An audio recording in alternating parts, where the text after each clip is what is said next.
Bonjour. Selon vous, dans quelle mesure la surveillance et le contrôle des maladies transfrontalières, en l'occurrence la fièvre afteuse, la mise en place de réseaux régionaux d'épidémiologie et de laboratoire est une activité clé pour une approche régionale? Bonjour, merci d'abord pour cette invitation. Comme vous savez que les maladies transfrontalières, donc vu leur nom, maladies transfrontalières, donc ce sont des maladies qui se transmettent à travers les frontières, donc d'un pays à l'autre. Et une approche régionale de lutte contre la fièvre afteuse est très importante et nécessaire pour lutter d'une manière régionale vis-à-vis de ces maladies. Et on a vu dernièrement avec la fièvre afteuse, avec l'arrivée de East Africa 3 dans la région d'Afrique de l'Ouest et après aussi au Maghreb, que tous les pays de la région peuvent être touchés par cette maladie et que la mise en place d'un réseau de surveillance mais aussi de lutte commun contre ces maladies est très important pour identifier d'une part le risque de propagation du virus, mais également le risque d'introduction et aussi pour essayer d'harmoniser les procédures de lutte et les mesures qu'on peut mettre en place d'une manière efficace et arriver au bout de ces maladies. Cela dit, la mise en place d'un réseau nécessite donc une coordination des réseaux, mais aussi que les réseaux puissent travailler ensemble parce que la lutte contre la fièvre afteuse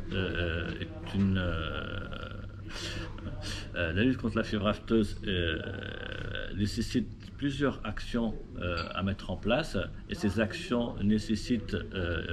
l'intervention de différents acteurs dont les actions doivent être coordonnées et chacun dans son secteur, mais aussi doivent travailler ensemble pour arriver ensemble à une approche de lutte commune et globale. Et lorsqu'on parle d'un réseau d'épidémiologistes, un réseau de laboratoires, il ne faut pas les voir comme étant deux réseaux indépendants, mais deux réseaux qui communiquent entre eux parce que c'est ensemble qu'ils peuvent lutter contre la fièvre afteuse. L'autre point qui est très important dans la mise en place de ces réseaux, il faut que ces réseaux soient dynamiques, actifs, en continu, et qu'il y ait une fluidité d'échange d'informations et d'expertise entre les réseaux, mais aussi qu'il doit y avoir un réseau avec une capacité d'analyse et d'action conséquente pour arriver à lutter contre ces maladies. D'accord. En ce qui concerne les laboratoires, selon vous, quelle approche pourrait-on adopter pour renforcer, je dirais, aussi bien la surveillance et la capacité de diagnostic à travers ces réseaux-là d'épidémiologie et de surveillance? Donc si je reprends ce que j'ai dit tout à l'heure, donc on a besoin d'une capacité aussi bien de laboratoire que d'épidémiologistes dans ces réseaux-là pour pouvoir lutter efficacement contre ces maladies. Donc il faut d'abord identifier les points forts disponibles dans ces réseaux-là et on peut dans un premier temps inciter au sein des réseaux des échanges d'expertise et d'échanges d'expérience entre les réseaux, mais aussi essayer d'identifier les points à améliorer et mettre en place des plans d'action pour améliorer les points qui nécessitent une amélioration. Et une des approches qu'on peut mettre en place, et en particulier pour les laboratoires, c'est celle qu'on a réalisée récemment à la demande de la Commission européenne de lutte contre la fièvre afteuse, qui nous a demandé de mettre en place un questionnaire pour demander à les laboratoires de la région de Remesa d'identifier les différentes capacités qui sont disponibles et d'identifier les points à améliorer. Donc nous avons établi un questionnaire qui se base sur un logiciel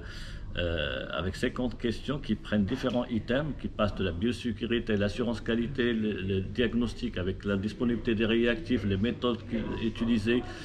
et les méthodes qui nécessitent développement. Et à partir donc de ces questionnaires, on a eu 8 pays qui ont participé à ces questionnaires. On a eu des réponses de tous les pays qui ont participé et à partir de là, on a identifié les points forts de ce réseau-là et on a identifié les points améliorés. Donc maintenant, à partir des résultats de ce questionnaire,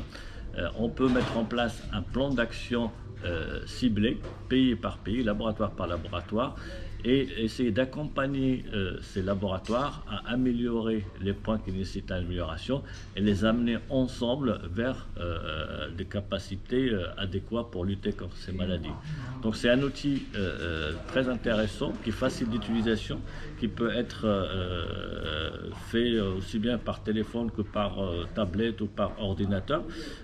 qui ne prend pas beaucoup de temps. Les questions sont clairement définies et qu'on peut l'adapter après pour un réseau d'épidémiologie, et même on peut même aller plus loin, c'est-à-dire qu'au sein d'un pays, s'il y a un réseau de laboratoires, on peut très bien l'adapter à un pays, que par exemple un laboratoire de référence nationale peut utiliser ce questionnaire pour établir un peu la carte des capacités au sein du pays, de tous les laboratoires régionaux, et mettre en place des actions pour améliorer la capacité au niveau du pays, de différents laboratoires. Et ça peut être aussi un modèle pour, je dirais, pour d'autres pays, c'est ça? Tout à fait. Aujourd'hui, on l'a fait parce que c'était le premier qu'on a fait à la demande de la Commission européenne de lutte contre la fièvre afteuse. On l'a fait pour 8 pays, mais l'idée aussi, c'est de l'étendre à d'autres pays, d'autres régions, essayer de travailler avec d'autres réseaux qui existent pour la lutte contre la maladie, pour essayer d'avoir la même photographie des capacités, identifier les besoins, et à partir de ces besoins-là, on peut dresser des plans d'action qui sont spécifiques, bien identifiés. Et même ce questionnaire, d'après le retour qu'on a eu des pays, même les laboratoires ont reconnu comme quoi que ces questionnaires les a permis d'identifier chez eux les points forts et les points améliorés, et qu'ils peuvent travailler aussi en interne, eux, sur les capacités, améliorer leurs capacités. En tout cas, merci beaucoup. Merci Sylvie. Je vous en prie, avec plaisir.